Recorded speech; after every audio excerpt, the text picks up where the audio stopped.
Halo para siswa yang terkasih, Shalom. Hari ini kita akan memulai pelajaran kita dan kita akan membahas tentang sifat-sifat gereja. Jadi ada 4 sifat gereja, yaitu gereja yang satu, gereja yang kudus, gereja yang katolik, dan gereja yang apostolik. Namun hari ini kita akan membahas tentang gereja yang satu dan kudus. Tujuan dari pembelajaran kita hari ini adalah agar kita memahami, memaknai, dan menghayati kesatuan gereja serta kekudusan dalam gereja. Gereja yang satu. Kesatuan dalam iman adalah yang menunjukkan bahwa gereja itu satu, ya. Ada kesatuan dalam imannya, ya. Iman. Kita bisa lihat dalam Efesus bab 4 ayat 3 sampai 6, ya. Ini, ya. Dan berusahalah memelihara kesatuan roh oleh ikatan damai sejahtera, satu tubuh, satu roh, sebagaimana kamu telah dipanggil kepada suatu pengharapan yang terkandung dalam panggilanmu, satu Tuhan, satu iman, satu pembaptisan, satu Allah, Bapa dari semua, Allah yang di atas semua dan oleh semua dan di dalam semua. Efesus 4, 3 sampai 6. Oke. Itu, ya, kesatuan dalam iman terdapat dalam Efesus 4 ayat 3 sampai 6.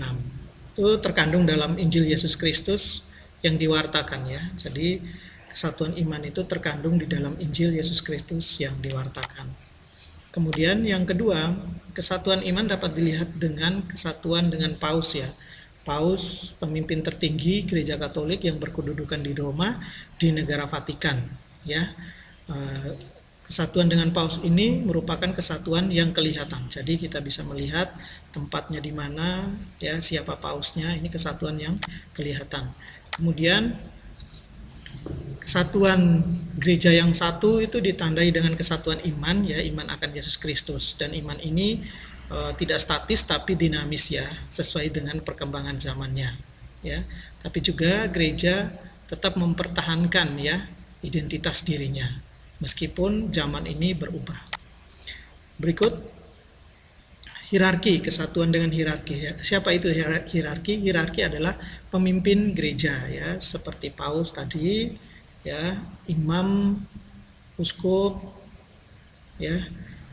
Dan tugas dari hierarki ini yang terpenting adalah mempersatukan, ya. Dalam kesatuan itu tugas dari hierarki adalah mempersatukan umatnya.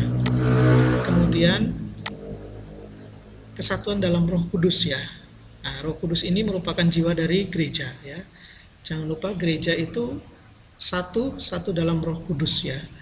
Roh Kudus ini yang membentuk persekutuan, ya. Jadi kalau sampai sekarang kita hidup dalam persekutuan, yang menjiwai seluruh persekutuan kita itu adalah Roh Kudus. Roh Kudus ini yang menguatkan dan menjiwai persekutuan. Oke, yang berikut. Yang berikut adalah kehidupan sakramental, ya. Sakramental itu merupakan ekspresi dari simbolis dari kesatuan gereja, ya.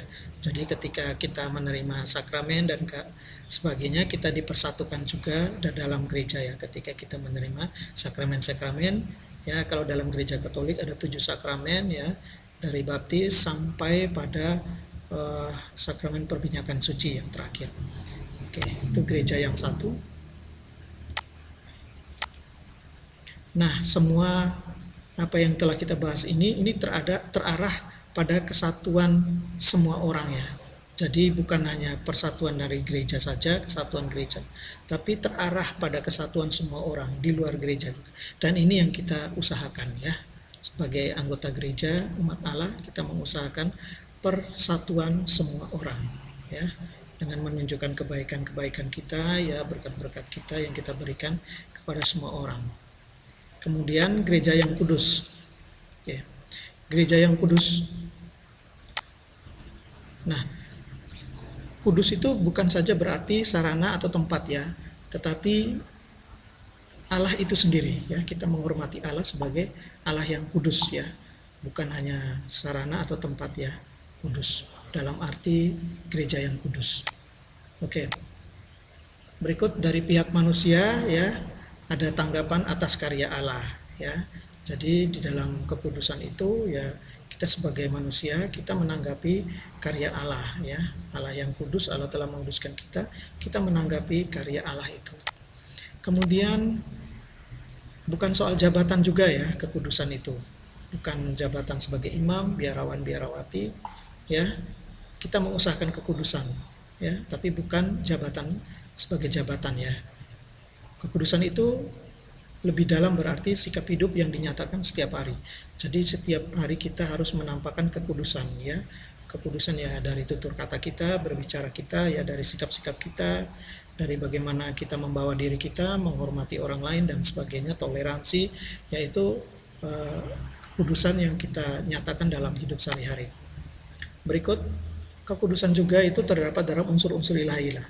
Unsur-unsur ilahi itu seperti sakramen dan ajaran gereja. Jadi kita harus menghormati sakramen dan ajaran-ajaran gereja itu sebagai sesuatu yang kudus ya. Jadi kekudusan dalam arti unsur-unsur ilahi seperti ini ya. Bukan secara fisik tetapi lebih pada unsur-unsur ilahi ya. Kehidupan kita yang terarah pada Tuhan.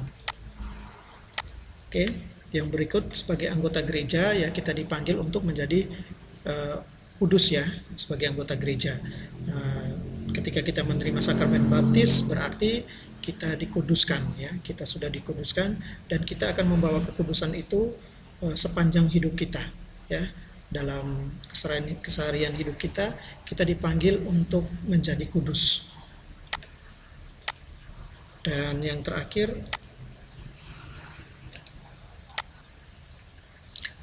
kita tidak sempurna ya, kita harus tahu bahwa kita ini tidak sempurna ya, kita dipanggil untuk mengusahakan kekudusan ya. Kita menyadari bahwa diri kita ini tidak sempurna ya. Kalau ngomong tentang kekudusan ya, kita memang tidak sempurna, tapi kita dipanggil untuk mengusahakan kekudusan. Kekudusan seperti apa yang sudah dijelaskan tadi ya, mulai dari kita menghormati Allah, kemudian sebagai manusia kita tanggap atas karya Allah, kemudian kekudusan itu bukan jabatan tetapi sikap hidup yang dinyatakan setiap hari, dan juga kita menghormati sakramen, ajaran-ajaran gereja, dan sebagai anggota gereja kita dikuduskan dalam sakramen baptis, dan kita akan membawa kekudusan itu kepada setiap orang ya. Kita dipanggil untuk mengusahakan kekudusan.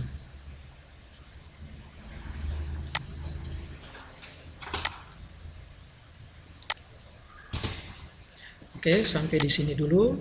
Terima kasih.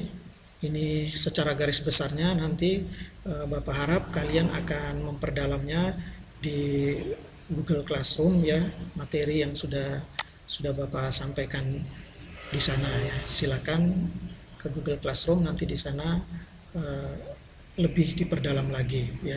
Kemudian ada pendalamannya, nanti pendalamannya berupa tanggapan kalian atas artikelnya, nanti Bapak akan berikan link di bawah video ini ya. Ya, semoga ini membantu kalian untuk memahami sifat gereja yang satu dan kudus. Sekian dan terima kasih. Tuhan memberkati.